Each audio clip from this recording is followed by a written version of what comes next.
Here's an example conversation between two people where they use have and have got to express possession. Hey, nice phone. What phone is that? Thanks. I have an iPhone. Oh, cool. Do you have a case for it? Yes, I have got a case for it. It's a really nice one that I got online. That's great. I don't have a case for my phone yet, and I'm always worried about dropping it.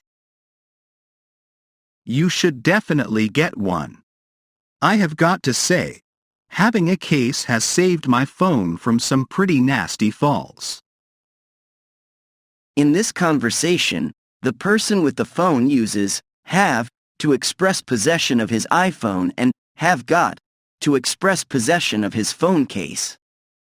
He also uses the phrase have got to mean must when he says, I have got to say, having a case has saved my phone.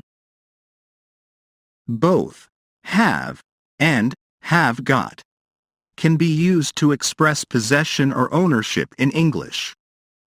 They are often used interchangeably, but there are some differences in usage and meaning.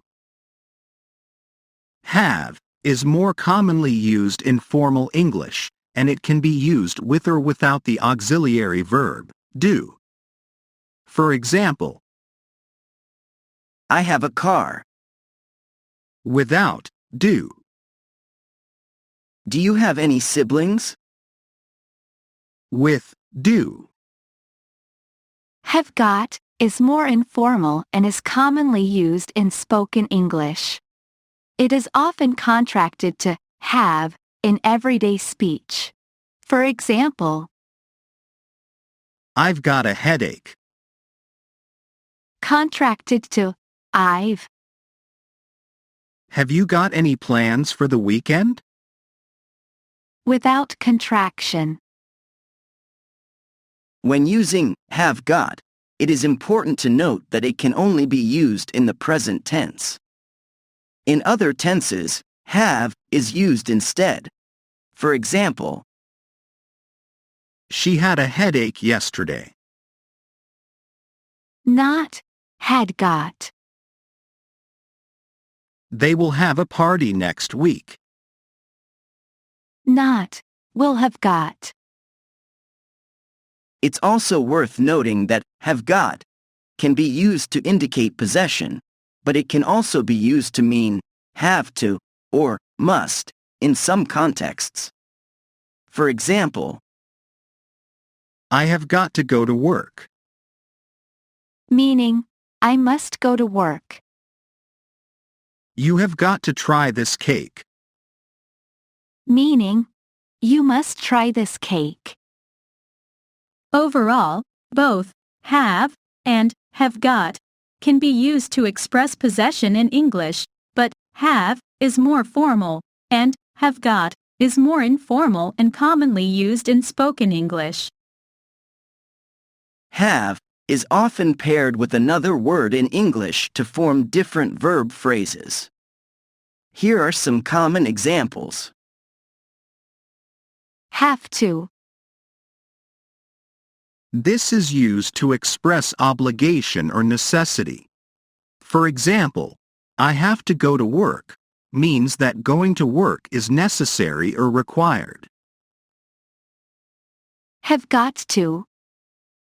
This is another way to express obligation or necessity. For example, I've got to finish this report by tomorrow means that finishing the report is necessary or required. Have had. This is used to describe an action that was completed before another action in the past. For example, I had had breakfast before I went to work means that breakfast was completed before going to work. Have been. This is used to describe an action that started in the past and continues up to the present. For example, I have been studying English for 3 years means that the person started studying English 3 years ago and is still studying it. Have plus past participle. This is used to form the present perfect tense, which is used to describe an action that happened at an unspecified time in the past and has a connection to the present. For example, I have eaten breakfast already, means that the person ate breakfast at some unspecified time in the past and it has relevance to the present moment. Overall, have is a versatile verb that can be combined with other words to form different verb phrases with different meanings.